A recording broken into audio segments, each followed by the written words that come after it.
সকাল সকাল এই জানলাটা খোলার পরে কত সুন্দর রোদ এসে বিছানার ওপরে পড়েছে দেখুন। আর আজকে সকালের বিছানা পাট গুছিয়ে খাটের ওপরেই রেখে দিলাম, ভেতরে রাখিনি, কারণ দুপুরবেলায় সব টেনে হিঁচড়ে বের করতে হয়। শীতকালের বিছানা, ঘর বাড়ি সব যেন জামা কাপড় কম্বল বালিশ দিয়ে ছড়ানো ছেটানো থাকে। চলুন, হ্যাঁ, ঝাঁ চকচকে রোদ উঠেছে। দিদিভাই পড়তে চলে গেছে, বাবাই তার কাজকর্ম দেখার জন্য অনেক সকাল সকাল বেরিয়ে গেছে।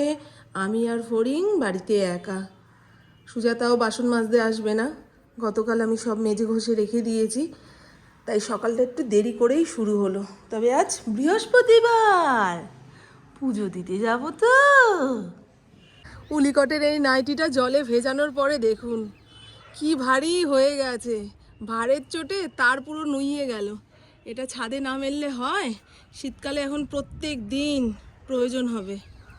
একটা নাইটির ওপরে উলিকটের নাইটি চাপিয়ে নিলে শীত অনেকটা কম লাগে। সবসময় সোয়েটার চাপিয়ে ঘরের কাজকর্ম করতে পারি না।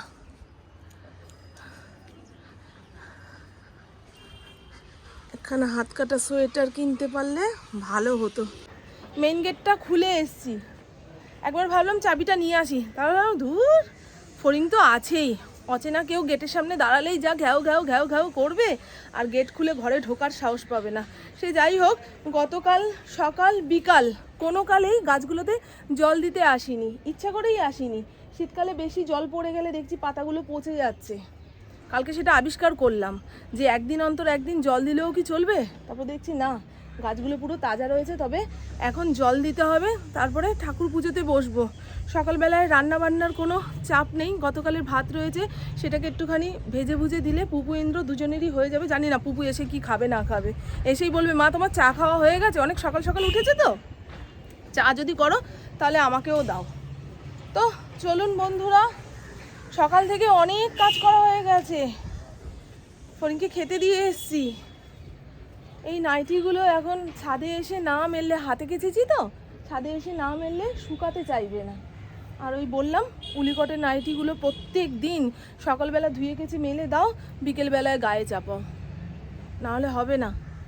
আর এইগুলোর বয়স জানেন কত কত, 3-4 বছরের ওপরে হয়ে গেছে। কম দামের জিনিসগুলো বেশ ভালো টিকছে, আর ওইটা একটু বেশি দাম দিয়ে কিনেছি, রোয়া উঠে পুরনো, ভাল লাগে না। তবু শীতকাল তো 2 মাস, ওই একটু চালিয়ে নেব, তারপরে আবার জায়গা মতো চালান হয়ে যাবে, ব্যাস। পদ্ম গাছের ডালপালাগুলো ছেটে দিয়েছিলাম, আবার দেখছি নতুন নতুন ডাল বেরোচ্ছে। আশা করি এই নতুন ডাল থেকে পদ্ম ফুল হবে। অনেকের বাড়িতে পদ্ম ফুল এখনো পর্যন্ত ফুটছে। ওই তো আমাদের পাশের বাড়ি দেখতে পাচ্ছেন, ওই বাড়িতে এত সুন্দর ফুল ফোটে, কি দেয় কি জানি।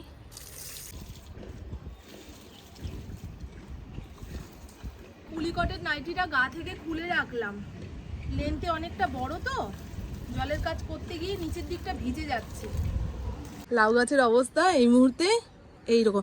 দেখবে একটা জিনিস আমি দেখতে পেয়ে গেছি, এই দেখো কুচি এসে গেছে। হাততালি দাও, হাততালি দাও, যে আমাদের খাটনি সফল হচ্ছে। হ্যাঁ হ্যাঁ, আর দেখো মেয়ে ফুলই এসছে। হ্যাঁ, লোড নিতে পারবে তো বড় হলে? আরে হ্যাঁ রে ভাই, বেশি জল দিও না, পচিও না, লাউ এসছে। গাছে জল দিতে দিতে দেখি ইন্দ্র চলে এসছে। ওর সঙ্গে এতক্ষণ যাবৎ গল্প গুজব না, শুধু গল্পই করেছি। এর পরের বছরে কিভাবে গাছ লাগালে না লাগালে আরো বেশি লাগাতে পারবো, সেই সমস্ত পরিকল্পনা করছিলাম। আর গ্রিলের ছেলেটাকে বলেছিলাম না যে টব রাখার জন্য একখানা স্ট্যান্ড বানিয়ে দিয়েছো, সে আর আমাদের খবরও নিচ্ছে না, তার খবর আমরা পাচ্ছিও না। চলুন এবারে সারা দিনের আসল জিনিসটা করে ফেলতে হবে, পুজো। অটো গপু, শীত পড়ে গেছে। গপুর গায়ে সোয়েটার দেখেই বুঝতে পারছেন আমাদের এলাকায় কতটা শীত পড়েছে না পড়েছে। আরও একখানা সোয়েটার রয়েছে, 1 মাস 1.5 মাসের বাচ্চার গায়ে যে সোয়েটার হয় সেই সোয়েটার কিনে এনেছিলাম, সেটাই ওনার গায়ে দিয়েছি। আর রাধা গোবিন্দর জন্য এবছর একখানা চাদর কিনে নিয়ে আসবো, এক চাদরে দুজনকে ঢাকবো, বুঝলেন। এই একখানা সোয়েটার আর এই দেখুন একখানা সোয়েটার।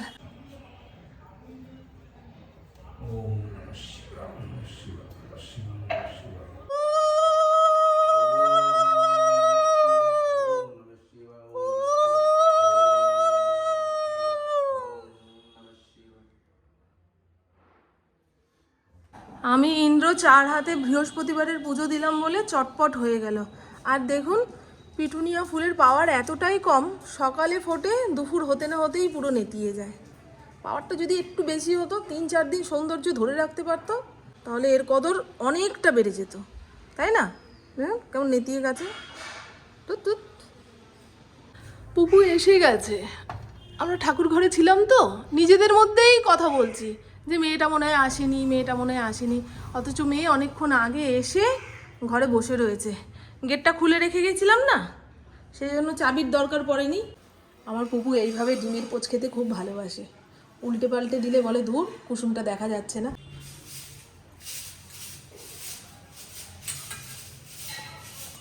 ভাত ভাজার মধ্যে একটু পেরি পেরি মশলা দিয়েছি, পুরো অন্যরকম টেস্ট। নাও, ভাতের ওপরে ডিমের চাদর। এখানে রাখো, ছ্যাঁকা খাবা তুমি। তাহলে মাকে গিয়ে বলবে, মা দেখো সকালবেলায় খেতে দেওয়ার নাম করে মামুন আমাকে ছ্যাঁকা চুকা দেয়। আচ্ছা, চা খেতে হবে না, অনেক বেলা হয়ে গেছে। আজকে কি রান্না করব না করব এই সমস্ত ভাবতে ভাবতে কাজুরি মাছটার দিকে চোখ পড়লো। আমার ভীষণ প্রিয় একটা মাছ, ইন্দ্রও ভালো খায়, তবে পুপু খেতে চাইবে না। ওর জন্য একটুখানি মানকচু বাটবো, জলে ভিজিয়ে রাখি। সুভাষদা বাড়ির চারপাশ পরিষ্কার করতে এসছে, পাচ্ছেন ঝাঁটার আওয়াজ? আর এই হলো সেই দার্জিলিংয়ের চা। চিনি না দিলে খেতে পারবো না বাবা।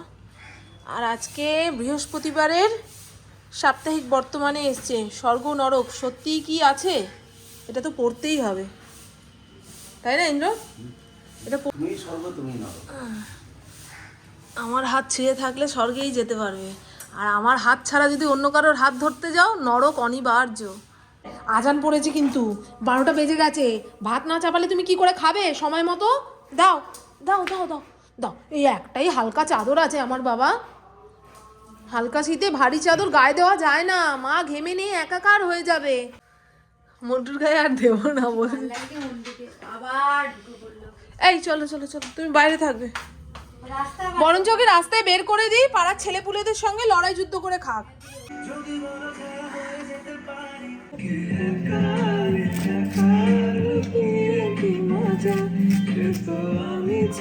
মানকচুটা বাটা করব, সেই কারণে এটা ঝিরিঝিরি করে কেটে রাখলাম, তাহলে মিক্সির মধ্যে পেস্ট বানাতে সুবিধা হবে। আর দেখুন কতগুলো কাঁচা লঙ্কা দিয়েছি, কচু ঘেঁচু একটু ঝাল না হলে ভালো লাগে না। রসুনও ছাড়িয়ে রেখে দিয়েছি। কাজুরি মাছ বানাবো, তার মধ্যে কোনো সবজিপাতি দেবো না, এতক্ষণ যাবৎ ভাবছিলাম, তারপরে মনে হলো না, নতুন আলু যখন ঘরে আছে একটুখানি দিয়ে দিই। মাছের মধ্যে লবণ হলুদ মাখিয়ে রেখে দিয়েছি। আর আজকে আমার হাতে তৈরি করা বড়ি দিয়ে মাছের ঝোল রান্না হবে। জয়গুরু বলে বড়ি টেস্ট করা যাক। আজকে বিকেলে যদি বেরোতে পারি তো বেরোবো, আর না হলে কাল পরশুর মধ্যে এর বাড়ি ওর বাড়ি যাকে যেটুকু বড়ি দেওয়ার দিয়ে আসবো। কচুর মধ্যে নারকোলও দেব, ফ্রিজ থেকে বের করে রেখেছি। একখানা গোটা নারকোল ননদের বাড়ি থেকে এসছে, সেটা কুড়াতে পারলাম না, সময়ের অভাবে না, মাঝে মাঝে ভুলেই যাচ্ছি, আর যখন খেয়াল পড়ছে তখন ইচ্ছা করছে না। আর একটু তেল লাগবে। তেলের মধ্যে পরিমাণ মতন কালো জিরা ফোড়ন দিয়ে দিয়েছি। আগে থেকে কেটে রাখা আলুগুলো একদম চিকন চিকন করে কেটেছি, যাতে চটপট সেদ্ধ হয়ে যায়, দিয়ে দিলাম। এই মাছে একটু বেশি করেই তেল ব্যবহার করতে হবে, কারণ মাছটা ভাজা যাবে না তো, এমনিই চ্যাপটা চ্যাপটা, কড়াইয়ের মধ্যে দেওয়ার সঙ্গে সঙ্গেই লেগে যাবে। এই কচু কাটতে ধুতে গিয়ে হাত বড় চুলকাচ্ছে, তবে যে কচু কাটতে গিয়ে হাত চুলকায় সেটা খাওয়ার সময় নাকি গলা ধরে না, এরকমই তো বলে সবাই।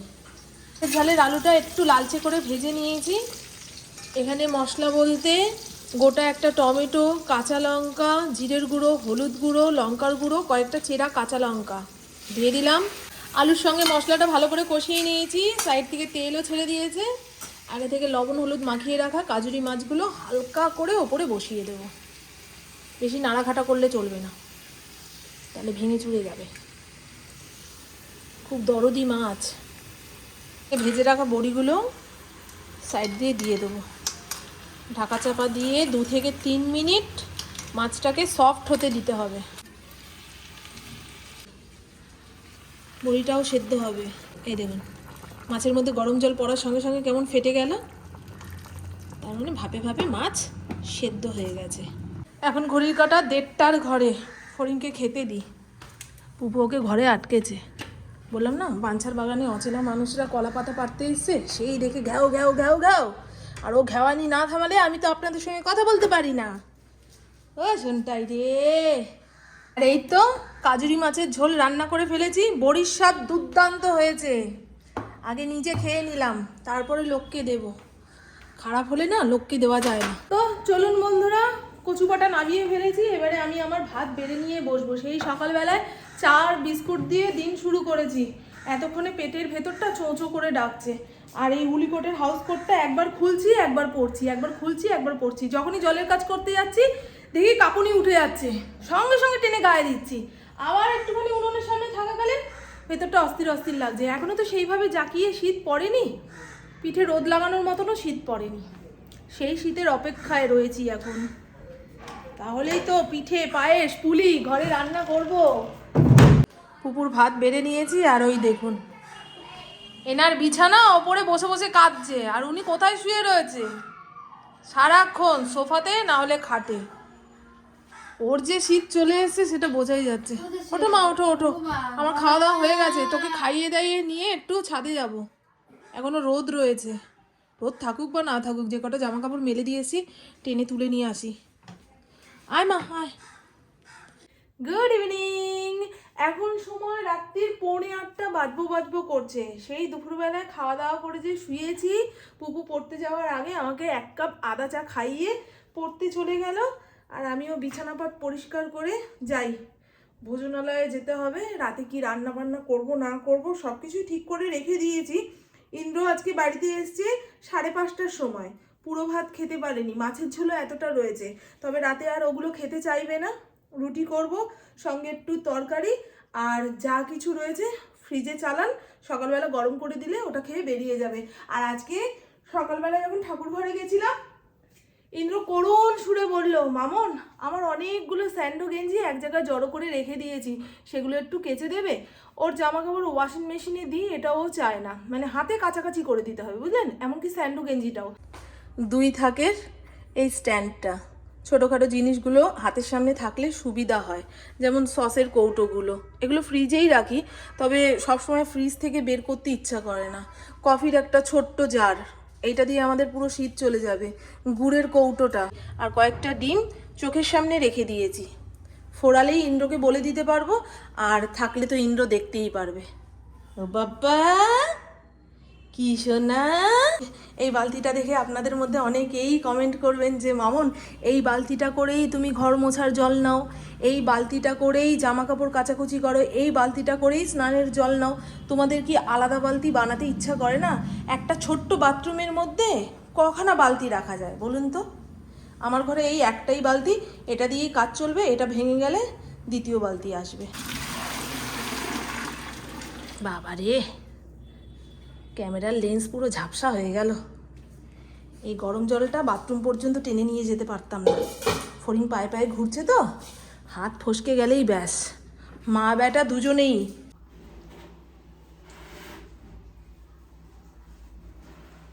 পরিমাণ মতন লবণ, কিছুটা কাঁচা তেল আর হলুদ, যারা মিষ্টি পছন্দ করেন 1 চিমটে চিনি, এই দিয়ে ভালো করে চটকে চটকে মাখতে হবে।